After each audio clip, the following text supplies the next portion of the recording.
Asalaamu calaykum waraxmatullaahi tacaala wabarakaatu. Wuxuu soo booqday guriga saaxiibkiis ayuu soo booqday. Markuu albaabka qaraacay ayaa ka furtay haweeney. Haweeneydaas markii albaabka ay furtay, haweeneydaas waxay ku hadlaysay hadallo aad u adag. Aad buu ula yaabay. Wuxuu dhahay away saaxiibkay. Waxay ku dhahday saaxiibka duurka ayuu aaday, ilaahayna ma soo celiyo.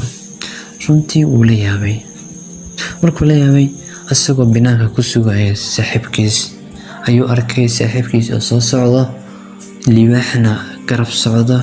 Libaaxi dhabarka wuxuu ku wadaa xaabo ayuu ku wadaa. Runtii wuu yaabay. Wuxuu dhahay bini'aadan iyo libaax aragti baa ka dhaxaysa, sidee markaas saaxiibkii ula socdaa libaaxa. Runtii guriga ayay soo galeen, cunto ayay cuneen, wuu ka soo tegay. Muddo 10 sano ka bacdi haddana mar labaad ayuu soo siyaartay.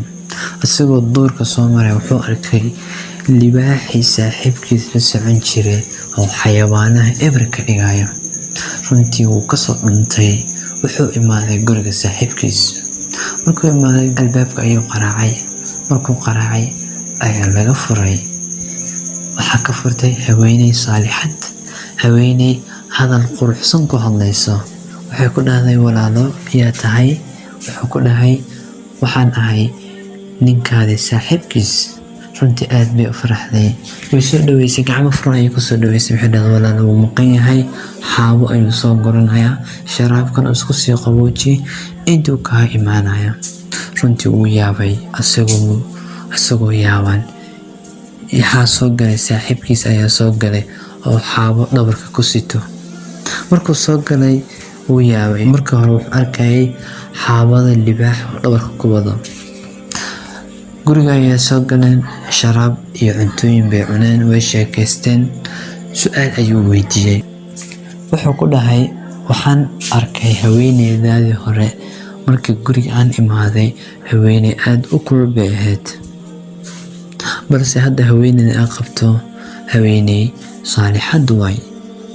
Teeda kale maalintii u horeysay waxaan arkay libaax aad la socoto oo xaabada dhabarka ku wato, balse maanta waxaan ku arkayaa adigoo xaabada dhabarka ku sita.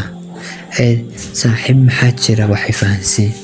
Runtii wuxuu dhahay saaxiib haweeneydii hore aan qabay way geeriyootay, Allah u naxariisto, balse waxay ahayd haweeney runtii aad u adag, aad u qalafsan.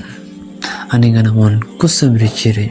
Sabarkii aan u sabri jiray Ilaahay subxaanahu wa tacaala wuxuu ii sahlay libaaxa duurka joogo inaan saaxiib la noqdo, agtiisa aan jiifto, agtiisa aan socdo, xaabadu ii soo qaado, waxaan doonaa uu ii sameeyo. Muddo dheer ka bacdi waxaan guursaday haweeneydan ayaan guursaday. Haweeneydan runtii waxay ahayd haweeney saalixad aan ku nasta, maasha Allah, hadallo qurux badan aan ka helo. Runtii libaaxi wuu iga tegay. Hadduu hadda duurka igu arkana aniga wuu i cunayaa. Akhi, waxaan kuu sheegayaa qofka Ilaahay subxaanahu wa tacaala ku xirnaado, Ilaahay subxaanahu wa tacaala wax kasta wuu u fududeynayaa.